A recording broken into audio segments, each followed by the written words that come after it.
ஆம் ஆத்மி எம்பியான ராகவ் சத்தா மேலும் சில எம்பிக்களுடன் சேர்ந்து பாஜகவில் தன்னை இணைத்துக் கொண்டுள்ளார்.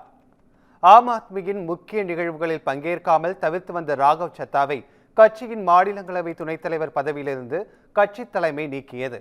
இந்நிலையில் தனது இளமை காலத்தின் 15 ஆண்டுகளை அர்ப்பணித்த ஆம் ஆத்மி கட்சி தனது கொள்கை மற்றும் அடிப்படை அறநெறிகளில் இருந்து விலகிச் சென்று விட்டதாக டெல்லியில் பேட்டியளித்துள்ளார். தொடர்ந்து சந்தீப் பதல், அசோக் மிட்டல் உள்ளிட்ட எம்பிக்களுடன் பாஜகவில் இணைவதாக அவர் தெரிவித்துள்ளார். ஆம் ஆத்மி மாநிலங்களவை உறுப்பினர்கள் 10 பேரில் பெரும்பான்மையினர் தங்களிடம் உள்ளதாகவும் அவர் கூறியுள்ளார்.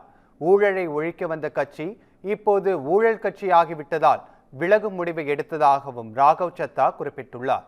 நாட்டின் நலனுக்காக இல்லாமல் சொந்த நலனுக்காக ஆம் ஆத்மி தற்போது செயல்பட்டு வருவதாகவும் அவர் கூறியுள்ளார்.